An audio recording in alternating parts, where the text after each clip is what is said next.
Here are the top science stories on TV Platinum.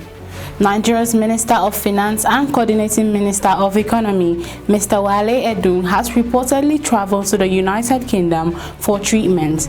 Multiple sources confirmed the development to Punch newspaper on Tuesday, following an earlier report by Western Post. According to the report, Edun departed Abuja for Lagos on Monday night aboard a commercial flight before heading abroad for treatment. His associates say the move had been under consideration for weeks, and the minister finally made a decision due to health concerns. On number 2, President Bola Tinubu has formally requested the Senate to screen and confirm Professor Joash Amupitan-San as the new chairman of the Independent National Electoral Commission. In a letter read by Senate President Godswill Akpabio during plenary, Tinubu said the nomination followed a Council of State's endorsement last Thursday. He urged lawmakers to give the appointment expeditious consideration, stressing that the move aligns with Section 154 of the 1999 Constitution as amended. On number 3, the Oda People's Assembly OPA has strongly criticized activist Omoyole Sowore for launching what is called a proactive and intensive campaign demanding the unconditional release of IPOB leader Nnamdi Kanu. OPA National Chairman Kayode Richard Olatunji, in a statement on Wednesday, said Sowore's call disrespects the memories of victims allegedly linked to IPOB's past activities. The group describes the campaign as misguided and a direct affront to communities still rebuilding from unrest during the NSAS period in 2020. On number 4, the National Association of Nigerian Students, NANS, has issued a 7-day ultimatum to the federal government and the Academic Staff Union of Universities to resolve their disputes or face massive students' protests. NAS President Olushola Oladoja said on Wednesday that Nigerian students will not tolerate another disruption of the academic calendar. He noted that under President Tinubu, universities have enjoyed 2 years of uninterrupted academic activities, a record not seen since 1999, but one that NASU's latest strike threats could erase that progress. On number 5, President Bola Tinubu has welcomed Shell's final investment decision, FID, on a new $2 billion gas development in Nigeria's shallow offshore HI field. The project, expected to deliver 350 million standard cubic feet of gas daily from 2028, will supply nearly a third of Nigeria's LNG Train 7's needs. Presidential spokesman Bayo Ananuga said the deal brings total feeds under Tinubu's tenure to over $8 billion, signaling renewed investor confidence.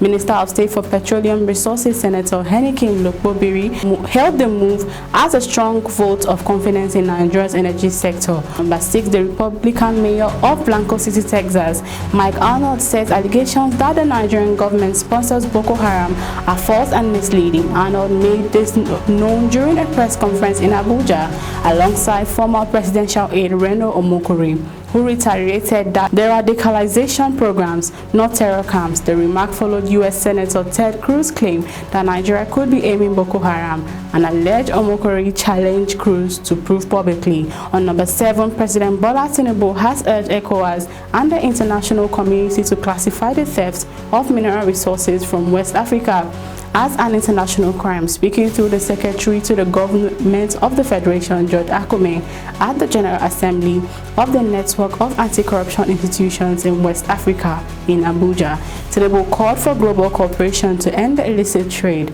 He said corrupt and resource thefts have crippled West Africa's post-independence development and remain a key challenge to the regional stability. 8. Edo State Governor Senator Monday Okpebholo has directed members of his cabinet to demonstrate open loyalty to President Bola Tinubu by wearing clothing branded with the president's insignia.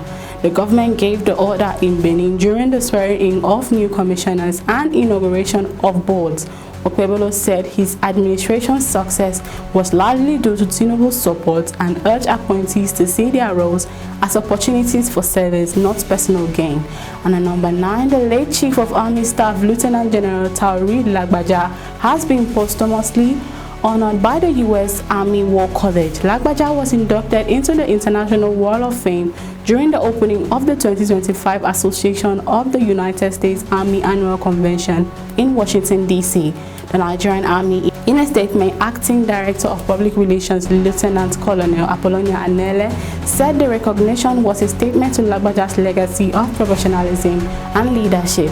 Number 10, Minister of Information and National Orientation Mohammed Idris has called on Nigerians to unite against misinformation and divisive foreign narratives. Speaking in Abuja when he received the Vice Chancellor of the National Open University of Nigeria, Professor Olufemi Peters, the minister warned the force who threaten national peace and cohesion.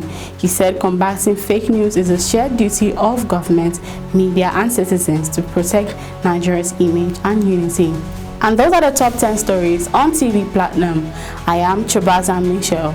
Do also follow us on all our social media platforms for more updates. Thank you for watching and bye for now.